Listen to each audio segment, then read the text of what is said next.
अस्सलाम वालेकुम स्टूडेंट्स। आज का हमारा टॉपिक है shared memory systems. Shared memory क्या होता है? It's a memory shared between two और मोर प्रोसेसर्स, यानी एक या एक से ज़्यादा प्रोसेसर्स के दरमियान जो मेमोरी शेयर हुई होती है उसको हम शेयर्ड मेमोरी बोलते हैं। Shared memory system consist of at least one multi core CPU. एक प्रोसेसर होता है मल्टी कोर इसमें, sharing the memory available on the system. जो जितने सिस्टम्स होते हैं उस पर जितनी मेमोरी होती है उसमें ये अपनी प्रोसेसिंग को शेयर करता है। All CPUs can access the same physical address space. तमाम सीपीयूज जो सिस्टम के अंदर होते हैं, तमाम प्रोसेसर्स, वो इसी एक मल्टी कोर प्रोसेसर्स के साथ अपनी मेमोरी जो है उसको शेयर करते हैं। इनके एग्जांपल है मॉडर्न सिंगल और मल्टी सॉकेट या मल्टी कोर वर्क स्टेशन। ये आपके शेयर्ड मेमोरी आर्किटेक्चर के ऊपर वर्क करते हैं। Why shared memory is needed? हमें शेयर्ड मेमोरी की ज़रूरत क्यों महसूस होती है? टू कम्युनिकेट बिटवीन टू और more processors we use shared memory. जब हमने एक या एक से ज़्यादा प्रोसेसर्स को आपस में कम्युनिकेट कराना होता है तो हम शेयर्ड मेमोरी को यूज़ करते हैं। लेकिन इसको यूज़ करने से पहले हमें उस सिस्टम को जो है इस काबिल बनाना पड़ता है कि वो शेयर्ड मेमोरी आर्किटेक्चर को सपोर्ट करे।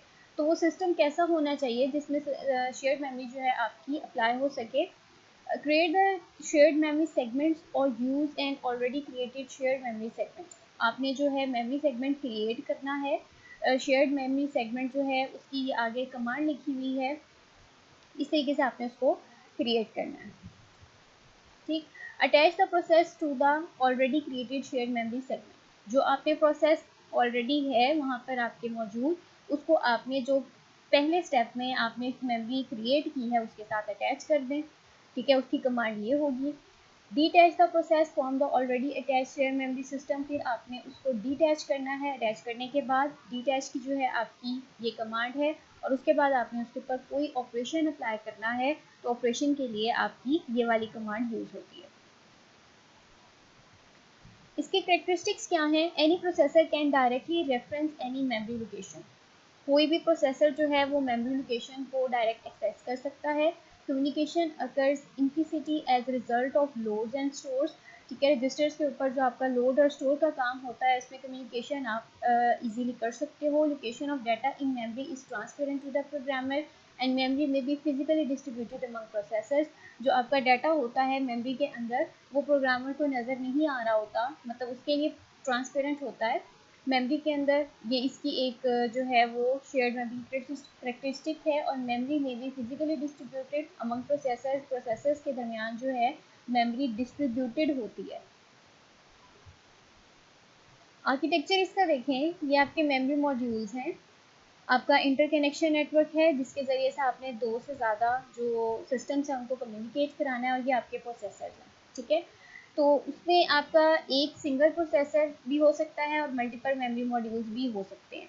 इन case when there is only one module, जब आपके पास एक मेमोरी मॉड्यूल हो, every processor will access that module. तो हर प्रोसेसर जो आपने यहाँ पर अटैच किया होगा उस एक मॉड्यूल को एक्सेस करेगा। And there might be memory contention. तो आप क्या करोगे, इसका मतलब है कि आप मेमोरी को आपस में कंबाइन करा रहे हो। Since multiple request may be sent at the same time by multi processor. जब एक मॉड्यूल होगा तो हर प्रोसेसर जो है वो एक टाइम पे पॉसिबिलिटी है कि अपने डाटा की रिक्वेस्ट सेंड कर सके। तो उसमें क्या होता है फिर दूसरी साइड पे memory contention may be smaller by using the multiple memory modules since the request for the processors will be share. अब यहाँ पर हम जो है मेमोरी को एक मॉड्यूल यूज़ कर रहे हों और ये सारे प्रोसेसर इस एक मॉड्यूल के साथ अटैच होते हैं, तो इसमें क्या होता है कि आपका जो रिक्वेस्ट आप प्रोसेसर्स के डाटा की सेंड करते हैं जब रिक्वेस्ट, तो इसमें डेडलॉक क्रिएट हो सकता है, मेमोरी कॉन्वर्टेशन आ सकती है। ठीक है, और इसको हम कैश कोहेरेंस की प्रॉब्लम भी बोलते हैं, यानी इसमें कंसिस्टेंसी फिर नहीं रहती और फिर एक टाइम के अंदर जो है वो सेम इंस्ट्रक्शन को एग्जीक्यूट नहीं करा सकता। तो उसके लिए हमने क्या करना है कि मेमोरी मॉड्यूल्स को हमने डिवाइड कर देना है। हर प्रोसेसर जो है वो एक मॉड्यूल के साथ फिर अपनी वर्किंग जो है वो करता है। तो इसमें फिर आपकी कॉन्वर्टेशन जो है वो लेस होगी और आप इजीली जो है प्रोसेसर्स की रिक्वेस्ट जो है डाटा की उसको फुलफिल कर सकोगे। रिक्वायरमेंट्स क्या है इस सिस्टम की? Support for memory coherency, memory coherence होनी चाहिए इसमें। ठीक है, machine must make sure that all the processing modes have an accurate picture of most up to date memory.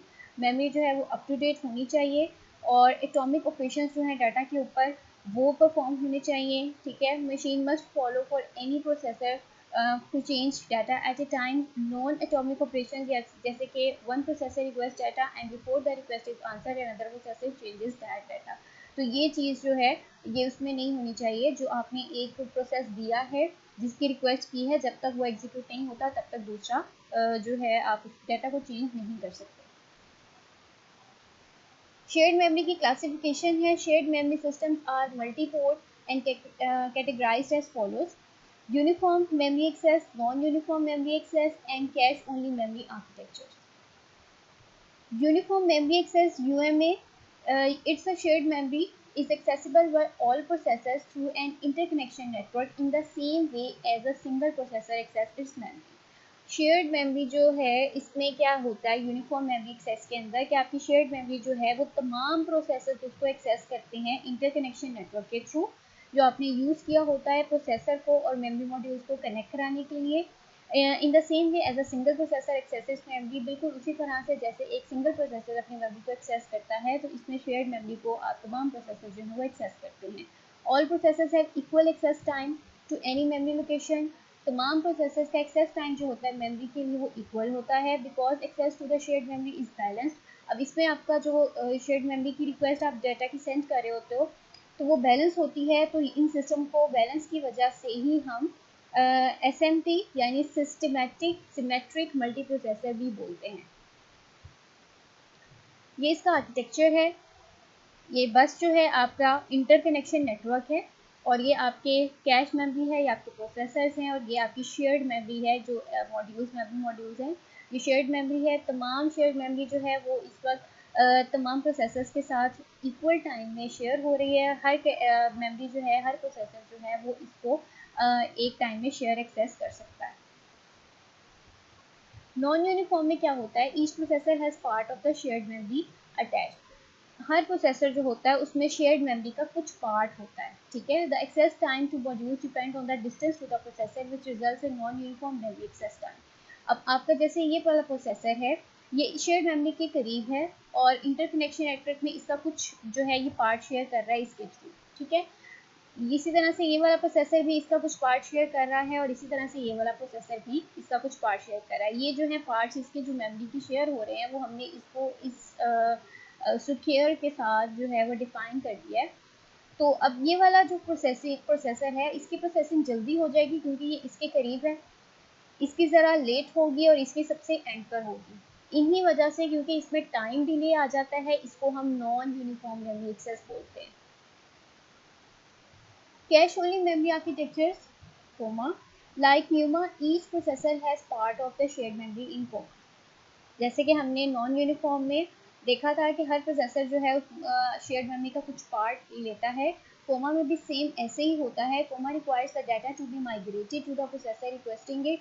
Coma में आपका जो डाटा है वो माइग्रेट करता है उस प्रोसेसर पे जो उसको रिक्वेस्ट कर रहा होता है, ठीक है। इसमें जो है वो पार्ट कुछ शेयर होता है, लेकिन प्रोसेसिंग जो है वो तब होती है जब आप रिक्वेस्ट सेंड करते हो। जब तक आपने रिक्वेस्ट सेंड नहीं करनी, आपकी प्रोसेसिंग जो है वो आगे एकम्प्लिश नहीं होगी। कैश कोहेरेंस क्या होता है, इन ए मल्टीप्रोसेसर सिस्टम डाटा इनकंसिस्टेंसी में अकर among adjacent levels or within the same level of memory hierarchy. For example, the cache and the main memory may have inconsistent copies of the same object. इसमें क्या होता है कि जैसे आपकी main memory है और आपकी कैश मेमोरी है, इसमें सेम डाटा आ जाए, ठीक है, और उसकी कॉपीज बन जाएं, तो उस वक्त जो आपकी होगा मल्टीप्रोसेसर सिस्टम के अंदर आपका डाटा इनकंसिस्टेंट हो जाएगा, ठीक है, क्योंकि दो जगह पर सेम डाटा शो हो रहा होगा। As multiple processors operate in parallel and independently multiple caches may be processed different copies of same memory block. This creates the cache coherence problem. जब आपके मल्टी प्रोसेसर जो हैं वो पैरेलल अपना operation perform कर रहे होते हैं, तो इंडिपेंडेंट मल्टीपल कैशेस जो होती हैं वो पोजेस करती हैं different copies of same memory block. जो मेमोरी के साथ वो अटैच होती हैं कैश मेमोरीज, वो उस मेमोरी ब्लॉक को एक्सेस करती हैं। इस वजह से अगर आपका डाटा मेमोरी ब्लॉक में और कैश के अंदर सेम आ जाता है तो वो इनकंसिस्टेंसी क्रिएट करता है, डुप्लीकेट कॉपीज हो जाती हैं उसकी, और इसी प्रॉब्लम को जो है हम कैश कोहेरेंस प्रॉब्लम कहते हैं। The main problem is dealing with the writes by processor. यानी आपका प्रोसेसर जो है वो या तो रीड रिक्वेस्ट सेंड करता है डाटा को रीड करने की या डाटा को राइट करने की। तो मेन प्रॉब्लम तब आता है जब डाटा को राइट करना होता है। Cache coherent schemes helps to avoid this problem by maintaining a uniform state for each cache block of the data. अब कैश कोहेरेंट स्कीम्स जो है अगर हम उनको अप्लाई करेंगे तो आपका डाटा जो है वो यूनिफॉर्म हो जाएगा और उसमें जो इनकन्सिस्टेंसी आएगी वो रिमूव हो जाएगी। अब ये इनकन्सिस्टेंसी जो है हम किस तरीके से रिमूव कर सकते हैं? There are two general strategies for dealing with the writes to a cache. जो अब हमने कैश में डाटा को राइट करना है तो उसमें हमने दो हमने स्ट्रेटजीज अप्लाई करनी है, वो हैं एक राइट थ्रू और एक है राइट बैक। राइट थ्रू में क्या होता है? The memory is updated every time the cash is updated. जो चीज़ आपने कैश के अंदर डाली है या मेमोरी में डाली है, जब आपकी मेमोरी कैश जो है वो अपडेट होगी, जब आपने डाटा को राइट किया है तो वही डाटा जो है उस वक्त मेमोरी में भी चला जाएगा और आपका मेमोरी जो है वो भी अपडेट हो जाएगी। दोनों जो है वो सेम टाइम के ऊपर अपडेट होंगी। राइट बैक में क्या होता है? The memory is updated only when the block in the cash is being replaced. Cash के अंदर जो आपका डाटा पड़ा हुआ है, जब उसको हमने रिप्लेस कर देना है न्यू इनकमिंग डाटा से या न्यू इनकमिंग रिक्वेस्ट से, आपकी मेमोरी तभी अपडेट होनी है। अगर कैश में आपका पुराना डाटा पड़ा हुआ है तो आपकी मेमोरी अपडेट नहीं होगी। ठीक है, तो ये हो गया हमारा राइट बैक। और राइट थ्रू में है जब आपके कैश में जो डाटा पड़ा है जब उसमें अपडेट होना है तब आपकी मेमोरी अपडेट होगी। तो ये जो दो फंक्शंस हैं, ये दो स्ट्रेटजीज हैं, इसके थ्रू हम कैश कोहेरेंसी प्रॉब्लम जो है उसको मिनिमाइज कर सकते हैं।